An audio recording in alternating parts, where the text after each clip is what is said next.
ጤና ይስጥልኝ የሀገሬ ልጆች። እንግዲህ ከዛሬ ጀምሮ ስምንቱን የንግግር ክፍሎች የቋንቋ ክፍሎች ፓርትስ ኦፍ ስፒች የሚባሉትን ከአፋን ኦሮሞ አንፃር አንድ ባንድ እንመለከታቸዋለን። ለኛ የሚጠቅሙንን መሰረታዊ ነገሮች እንመለከታለን። እንግዲህ የምንጀምረው በናውን ነው። ናውን ስም ማለት ነው። የሰው መጠሪያ ብቻ ሳይሆን ሌሎችም ሁነቶች እንደዚሁም ሌሎች ነገሮች መጠሪያ ናውን እንግዲህ በአፋን ኦሮሞ መቃ ይባላል። መቃ ስም ማለት ነው። ስለዚህ በዛሬው ትምህርታችን ናውን ፎርሜሽን እናያለን። እንግዲህ ስሞች እንዴት ይፈጠራሉ፣ መጠሪያዎች እንዴት ይፈጠራሉ ነው። እንግዲህ ስሞች ከአጀክቲቮች ሊመጡ ይችላሉ፣ ከሌሎች ስሞች ወይ ከሌሎች አጀክቲቮች ከሌሎች ግሶች ሊመጡ ይችላሉ። ዛሬ ናውንስ ፍሮም ቨርብስ ወይም ስሞች ከግሶች መሰረቱ እናያለን። እንግዲህ ከዚህ በኋላ ባሉት ትምህርቶች ከዚህ በፊትም ስናደርግ እንደነበረው እግረ መንገዳችሁን ወርድ ፓወራችሁን የቮካቡላሪ አቅማችሁን እየጨመራችሁ መሄድ አለባችሁ። በዛሬው ትምህርታችን ናውንስ ፍሮም ቨርብስ ፎር ሜል ጀንደር ነው። እንግዲህ አፋን ኦሮሞ የወንድና የሴት ጾታ የሚለይ ቋንቋ ነው። በዚህ ምክንያት ለወንድ እና ለሴት የምንወስዳቸው አጀክቲቭስ ኤንድ ናውንስ መጠሪያቸው የተለያየ ሊሆን ይችላል። እንግዲህ በዛሬው ትምህርታችን የምናየው አንድ ግስ ይኖራል። የግሱን የመጨረሻ ሩት ቨርቡ ማለታችን ነው። ሩት ቨርቡ የመጨረሻ እንግዲህ አፋን ኦሮሞ ሩት ቨርብስ ኡ ብለው ነው የሚጨርሱት። ላስት በኋላቸው ደብል ዩ ነው። እሱን ወደ ደብል ኤ ስንቀይር የምናገኘው ስም ነው። የምናገኘው ስም ደግሞ ያው እንግዲህ ግስ ድርጊት ነው። ድርጊት አድራጊው የሚገለጽበት ስም ነው የምናገኘው። ይሄ እንግዲህ በእንግሊዝኛም የምናውቀው ፓተርን ነው። ኢአር ከግሱ ላይ ኢአር በመጨመር ስም እናገኛለን። ለምሳሌ ቲች ግስ ነው። ቲቸር አስተማሪ ማለት ነው። እና እንግዲህ ቲች ማስተማር ነው፣ ድርጊት ነው። የሚያስተምረው አካል የሚጠራበት ስም ቲቸር ይሆናል ማለት ነው። ይሄ እንግዲህ ከግስ የተገኘ ናውን ነው ማለት ነው። ስለዚህ በአፋን ኦሮሞ በርሲሱ ማስተማር ነው። ኡ ብሎ ነው የሚጨርሰው። ሎንግ ኡ ነው ያለው። ሎንግ አስ እናድርገው በርሲሳ ሲሆን አስተማሪ ይሆናል ማለት ቲቸር። ለሁሉም ነው እንግዲህ ፎርሙሌት እናደርገዋለን። ዱቢሱ ማንበብ ነው። ዱቢሳ አንባቢ ነው የሚሆነው ማለት ነው። ኡን ወደ አስን ቀይረው ናውን ነው የምናገኘው። እንግዲህ በእንግሊዝኛ ሪድ ማንበብ ነው። ሪደር አንባቢ ይሆናል ማለት ነው። ማንበብ አንባቢ። ድርጊቱን የሚያደርገውን አካል በስም መልክ እናገኘዋለን። በሬሱ መጻፍ ነው። በሬሳ ጸሐፊ ይሆናል ማለት ነው። ኡን ወደ አ በመቀየር ጀስት ኡን ወደ ራይት ማለት ነው። ግሱ እንግዲህ በእንግሊዝኛ ራይተር ጸሐፊ ነው ነው እንደምታውቁት። ደልደሉ መነገድ ነው። ቱ ትሬድ ቱ መርቸንዳይዝ ማለት ነው። ደልደላ ይሆናል ማለት ነው። ትሬደር ትሬደር ነጋዴ ማለት ነው። ስለዚህ ደልደላ ነጋዴ ነው ማለት ነው።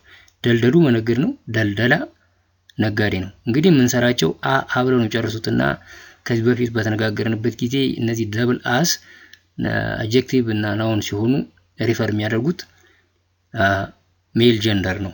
ለሴቶቹ ቆይ እናያለን። ጋፈቹ መጠየቅ ነው። አስክ አስከር እንግዲህ አስክ መጠየቅ ነው። አስከር ጠያቂ ነው የሚሆነው። መጠየቅ ጠያቂ ስም ነው። እንግዲህ ግሱ ሲኤች ብሎ የሚጨርስ ከሆነ ወደ ስም ከመቀየራችን በፊት ወደ ጋፈቻ ሳይሆን የምንለው ጋፈታ ነው የምንለው። ጋፈታ። ስለዚህ ሲኤችን ወደ ቲ እንቀይራለን። እንዴን ላስት ባውሎቹን ወደ አንቀይራለን። ጋፈታ ይሆናል ጠያቂ። ጋፈቹ መጠየቅ፣ ጋፈታ ጠያቂ ስም ነው። በአማርኛ በቅንፍ የተቀመጠው ለስሙ ነው። ከቅንፉ ከዛው ከአማርኛው ጎን ላለው ቃል ነው ትርጉም የተቀመጠለት። ሆጀቹ መስራት ነው። ሆጄታ ሰራተኛ ነው የሚሆነው። ወርክ እንግዲህ መስራት ነው። ወርከር ሰራተኛ ነው ማለት ነው። ስለዚህ ሆጀቹ የሚለው ውስጥ ላስት ኮንሶናንቱ ሲኤች ስለሆነ እሱን ወደ ቲ እንቀይረዋለን። ሆጄታ ይሆናል። ደብል ኤ ነው የምናደርገው። ሰራ ይሆናል ማለት ነው። በዚህ መሰረት by changing u of the root verb to a we get common nouns for male gender ማለት ነው። common nouns ናቸው እነዚህ። በርሲሳ፣ ዱቢሳ፣ በሬሳ፣ ደልደላ፣ ጋፈታ and hojjeta are common nouns which indicate ዘ አክቲቭ አክሽን ዶር ማለት ነው። ድርጊት አድራጊውን የሚያሳዩ ናቸው። እንግዲህ the English counterpart nouns are formed by suffixing er ማለት ነው to the English verb as we know.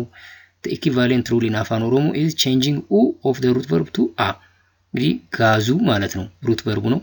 ጋዛ ሲሆን አንለስ ኮንቴክስቱ ሰጀስት እስካላደረገ ድረስ ጋዛ እንግዲህ ወይም ኮንቴክስቱ ሰጀስት ካደረገ እንደ ናውን እንዲያገለግል ጋዛ ናውን ነው የሚሆነው ማለት ነው። ላስት ኮንሶናንቱ ሲኤች ከሆነ ወደ ቲ እንቀይረዋለን። ጋቹ ከነበረ ጋታ ይሆናል። ጋዛ እና ጋታ ናውንስ ናቸው ማለት ነው። ሁለተኛው ምሳሌ እንግዲህ ጀንደር ሩልስ አፕላይ ፎር ዲስ ፓተርን ኦፍ ናውንስ አዝ ዌል። እንግዲህ እንደምታውቁት አ የሚለው ሰፊክስ ለሴት ነው ለወንድ ነው የሚያገለግለው። ወደ ሴት ስንቀይረው አን ወደ ቱ እንቀይረዋለን ማለት ነው። ወደ ቱ ብቻም ሳይሆን ወደ ዱም እንቀይርበት አለ። ግን ፎር ዲስ ስፔሲፊክ ኤግዛምፕልስ አን ወደ ቱ በመቀየር የሴት አመልካች ናውኖች እናገኛለን። እንግዲህ በርሲሱ ከሚለው የመጣ ስም ነው። አስተማሪ ወንድ አስተማሪ ማለት ነው። በርሲስቱ ሲሆን ሴት አስተማሪ ይሆናል ማለት ነው። እንግዲህ ቲቸር ለሁለቱም ተመሳሳይ ነው። አስተማሪ በአማርኛም ሴት አስተማሪ የሴት የሚለውን ካልቀጠልን በስተቀር ቃሉ በራሱ አስተማሪ የሚለው ገላጭ አይደለም። በአፋን ኦሮሞ ግን በርሲሳ ወንድ አስተማሪ፣ በርሲስቱ ሴት አስተማሪ ይሆናል ማለት ነው። ግን ሁለቱም የተገኙት በርሲሱ ከሚለው ግስ ነው ማለት ነው። መጀመሪያ ለወንዱ ድራይቭ እናደርጋለን እንዴን ለሴቷ ደግሞ በሬሲቱ ይሆናል ማለት ነው። ማነው በርሲስቱ ይሆናል ማለት ነው። በርሲሳ በርሲስቱ። በሬሳ ወንድ ጸሐፊ ነው። በሬሲቱ ሴት ጸሐፊ ትሆናለች ማለት ነው። እንግዲህ በሬሲቱ ቱ የሚለው ሰፊክስ ሴት ጾታን ነው የሚያመለክተው። ደልደላ ወንድ ነጋዴ ነው። እንግዲህ ደልደልቱ ሲሆን ነጋዴ ለሴት ይሆናል ማለት ነው። ሆጄታ ወንድ ነው ሰራተኛ። ሆጄቱ ሲሆን ሰራተኛ ለሴት ይሆናል ማለት ነው። እንግዲህ ለሌሎቹም በተመሳሳይ ፎርም እናደርጋለን። ስለዚህ ጋዙ የሚለውን የአፋን ኦሮሞ ሩት ቨርብ ወደ ሎንግ ቫውል አ በመቀየር ጋዛ በማድረግ ላስት ኮንሶናንቱ ሲኤች ከሆነ ወደ ቲ በመቀየር ጋታ ይሆናል በማድረግ እንግዲህ አክሽን ዶር ናውንስ ኮመን ናውንስ እናገኛለን ማለት ነው።